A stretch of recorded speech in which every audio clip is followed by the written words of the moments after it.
A new stunning report finds nearly all COVID-19 deaths happening right now in the U.S. are among unvaccinated people. The Associated Press analyzed the latest CDC numbers and found that of the 18,000 virus-related deaths reported last month, only 150 of them included fully vaccinated folks. For more on this, let's bring in Dr. Bob Lahita. He's the director of the Institute for Autoimmune and Rheumatic Diseases at St. Joseph Health. So, Dr. Bob, right now, just over 45% of Americans are fully vaccinated. If everyone got their shot, what could we see?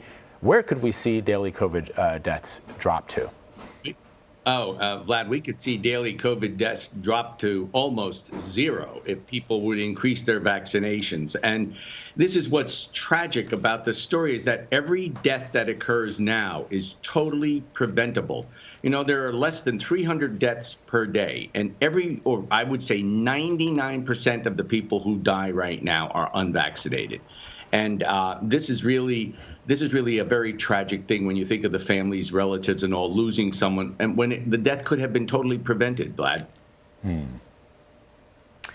Let me ask you about this. Apparently there's a new and slightly changed version of the COVID variant first identified in India, what's known as the Delta variant. Now this new one is called Delta Plus.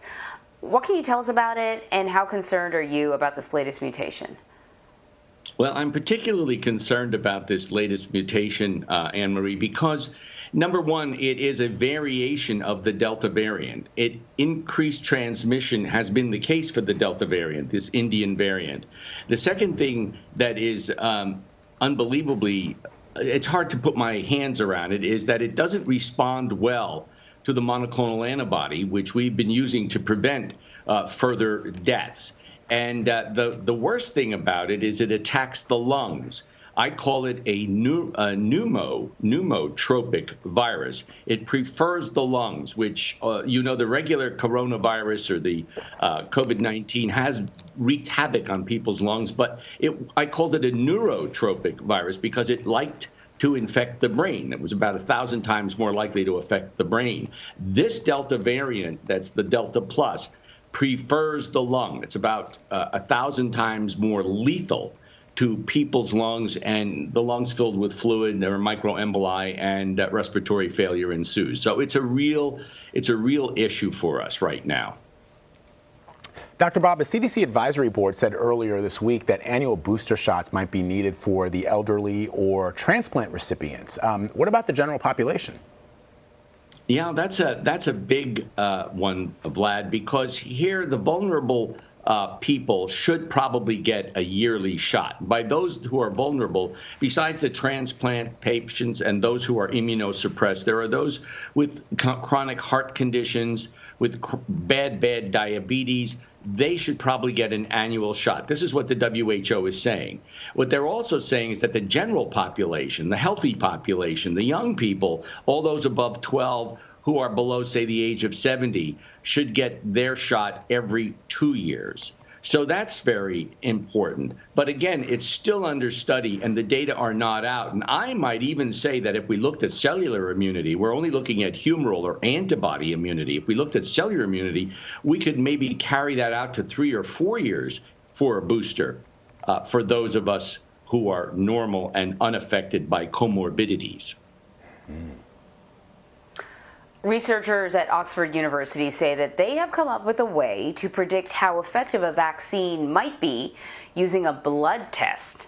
Can you explain how that works?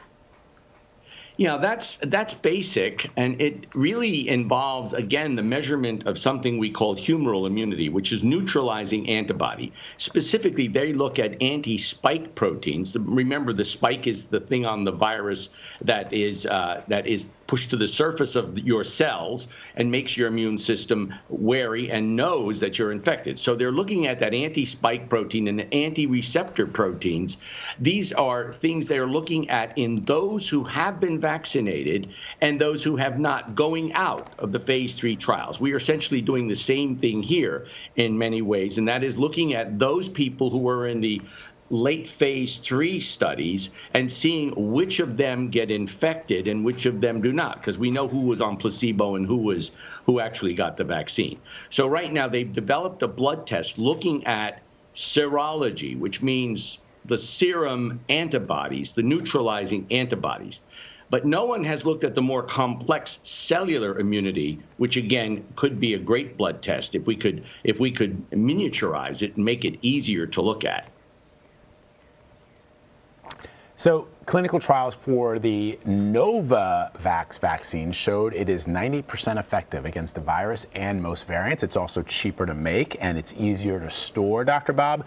So why hasn't there been a push to start using this in the U.S.? Yeah, this vaccine is very interesting. This is another 2-dose vaccine, but this offers you greater than 90% protection against the variants. We're not so sure about the Delta Plus variant that I spoke about a minute ago, but it does show that it is very protective.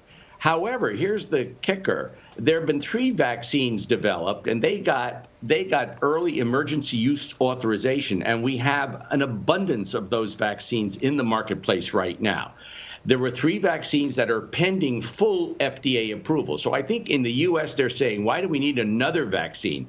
Even though this vaccine is a lot easier to take, it's very, very effective. And it's based on the subunit injection, which means, you know, hepatitis B, that's a subunit protein that we get injected into us for immunity. And also whooping cough, that's a subunit vaccine. And so these vaccines, the whole theory behind this, that is, if Novavax early on had paired with a company, say, like Merck, and, you know, remember the company BioNTech paired with Pfizer, and then there was Moderna, which paired with another large pharmaceutical company. But Novavax didn't do that. They were about ready to do their phase 3s back in mid-2020, but it didn't happen. And so consequently, they are behind the ball, as it were. And the Novavax vaccine, I don't think we're going to see for some time, because we have right now an abundance of vaccines, those 2 mRNA vaccines and that J&J vaccine, which is a one-shot deal. However, I think the Novavax vaccine is really effective, even though it's a 2-dose protein subunit vaccine. All right, Dr. Bob Lahita, thank you so much. Thanks, Anne Marie. Thanks, Vlad.